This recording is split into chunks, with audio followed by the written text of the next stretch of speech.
Bem-vindos a mais um mergulho profundo. Hoje a gente vai viajar no tempo, lá para a Itália medieval. É isso aí. A gente vai se aventurar pelas ideias de dois caras importantíssimos, Dante Alighieri e São Tomás de Aquino. E a gente vai ver como as ideias deles, mesmo depois de séculos, continuam a influenciar o nosso jeito de pensar. Exatamente. Preparem-se para uma viagem fascinante pelo mundo do poder, da verdade e da busca pela felicidade. É isso aí. Bora lá. Começando com Dante, um cara que era poeta e filósofo ao mesmo tempo. Em Manhattan. Ele era um cara multifacetado e ele escreveu obras que são marcos da cultura ocidental, como Vita Nuova, em 1293. E Monarquia, em 1313. Isso. E Vita Nuova, gente, é uma obra que abre espaço para diferentes interpretações. Pode ser vista como uma história de amor, a busca do Dante pela verdade eterna. Ou então como uma jornada filosófica, onde a Beatriz, a musa inspiradora do Dante, representaria a teologia. Olha só que interessante. E em Monarquia, Dante mergulha de cabeça na questão do poder, buscando o equilíbrio. Ele tenta equilibrar o poder temporal, representado pelo imperador, e o poder espiritual, representado pelo Papa. E ele buscava uma harmonia entre esses dois poderes, né? Exatamente. Mas ele vai além disso. Ele defende uma monarquia global baseada na paz como o caminho para alcançar a felicidade humana. Imaginem só a ousadia, naquela época, de propor um império mundial. Ele não tinha medo de pensar grande, né? E Dante não parou por aí. Ele também se aventurou pela linguística com Divulgare e Eloquentia, um tratado sobre a língua. É verdade. Nessa obra, ele defende o uso do italiano, a língua do povo, na literatura. Ele queria criar uma poesia que unificasse os dialetos da Itália, sabe? Contribuir para a construção de uma identidade cultural italiana. E na época o latim era a língua dominante, a língua da elite. Mas Dante viu na língua materna, no italiano, um potencial enorme para a expressão artística. Ele queria uma poesia que falasse ao coração do povo, que tocasse a alma da gente. Que interessante. Usar a linguagem para unir um povo. E por falar em gênio, vamos ao nosso segundo personagem, São Tomás de Aquino, um frade dominicano, teólogo e filósofo importantíssimo. Sem dúvida, um dos maiores pensadores da Igreja Católica. Ele escreveu obras-primas como a Suma Theologica, a Suma Contra Gentiles. E Questiones Disputae de Anima. Nossa, que currículo. Obras que até hoje são estudadas e debatidas por filósofos e teólogos do mundo todo. E pensar que ele produziu tudo isso sem ter acesso direto aos textos originais em hebraico, grego e árabe. Ele se baseava em traduções e comentários em latim. Naquela época o acesso ao conhecimento era muito mais limitado. Mas mesmo assim ele conseguiu dialogar com grandes nomes como Platão, Aristóteles, Agostinho, Avicena e Averroes. Impressionante. E naquela época, a fé e a razão eram vistas como ideias opostas, como água e óleo, né? Totalmente. Era como se fossem dois mundos separados que não podiam se misturar. Mas aí entra a genialidade do Aquino. Exatamente. Ele tentou reconciliar esses dois campos, argumentando que a fé e a razão se complementam na busca pelo conhecimento.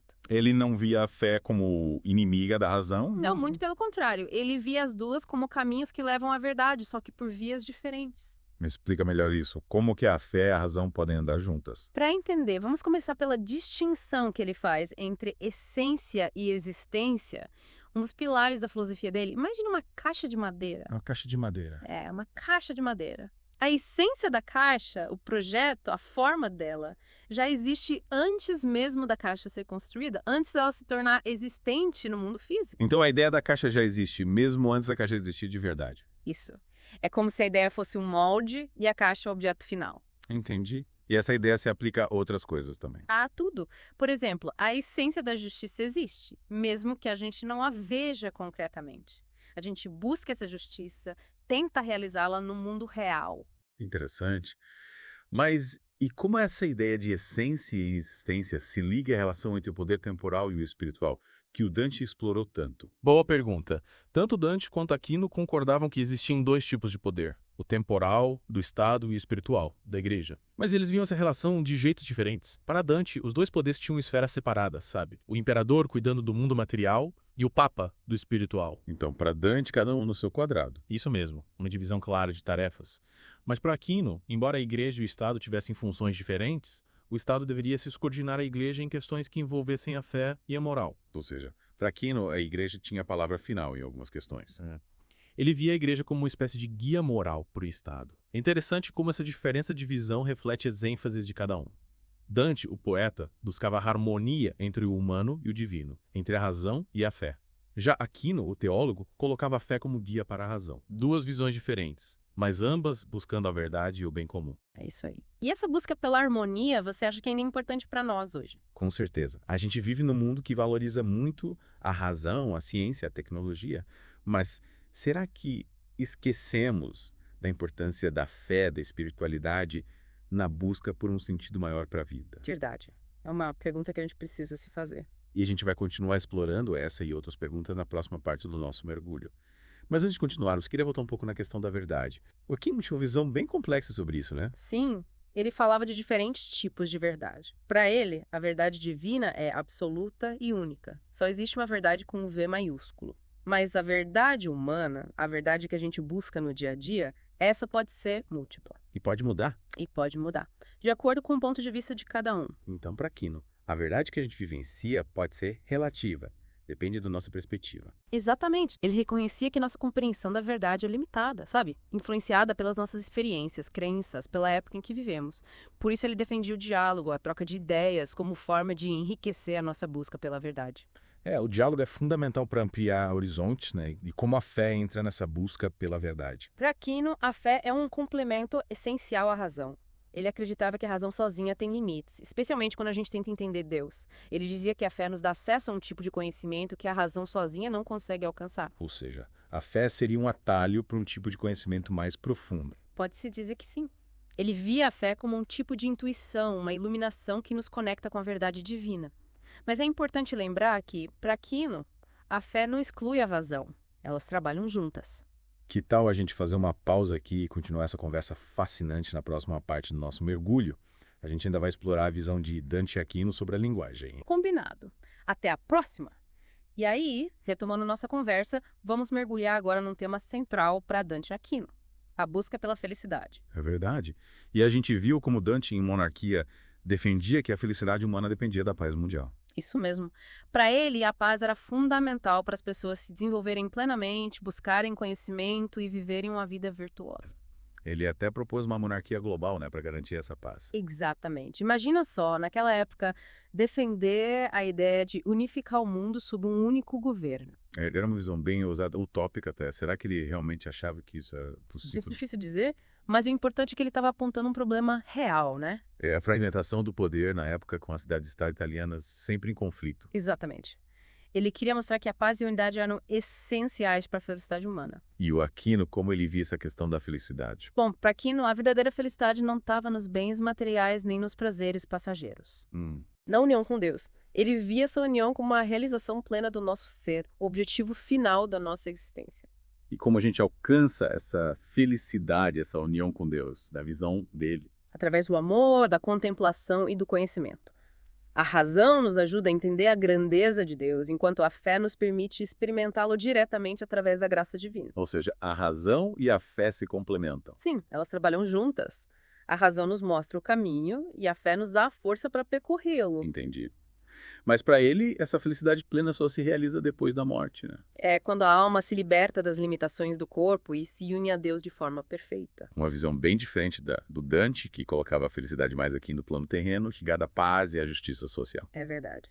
Mas ambos concordavam que a felicidade não era algo individual, egoísta. Estava ligada ao bem comum, à felicidade de todos. Que legal! E como essas ideias que surgiram lá na Idade Média se conectam com a gente hoje nesse mundo tão diferente? Elas nos desafiam a pensar sobre o que realmente importa na vida. Será que a gente está buscando a felicidade nos lugares certos? Será que a gente está dando importância suficiente à paz, à justiça, ao bem comum? E a nossa espiritualidade. Exatamente. Será que a gente está cultivando nossa conexão com algo maior que nós mesmos? Perguntas profundas e que nos fazem refletir sobre como a gente pode construir um mundo melhor. Sem dúvida. Um mundo mais justo, mais pacífico, mais feliz. E por falar em valores que transcendem o individual, a gente não pode esquecer a importância da linguagem na obra de Dante e Aquino. A gente já viu como Dante revolucionou a literatura ao defender o uso do italiano.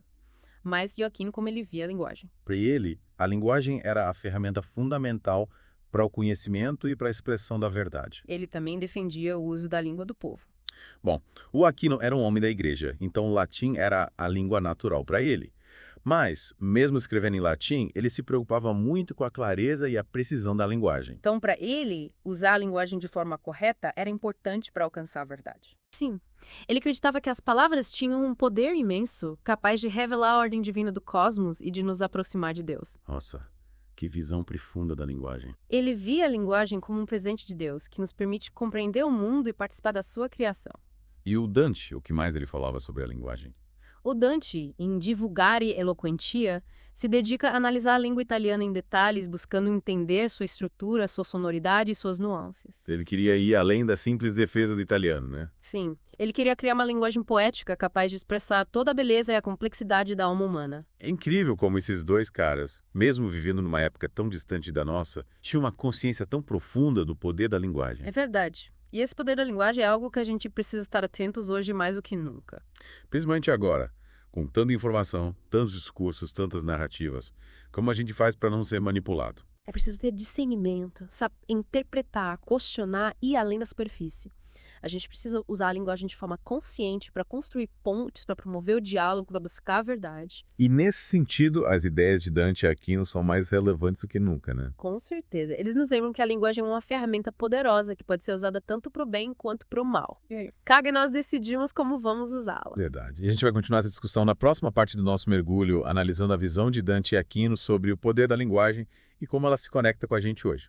E chegamos à parte final do nosso mergulho no mundo de Dante e Aquino. Para fechar com chave de ouro, vamos explorar a visão deles sobre a linguagem. Uma ferramenta poderosa que molda nosso pensamento e como a gente interage com o mundo. É verdade. A gente já viu como Dante foi revolucionário, defendendo o uso do italiano na literatura, rompendo com a tradição do latim.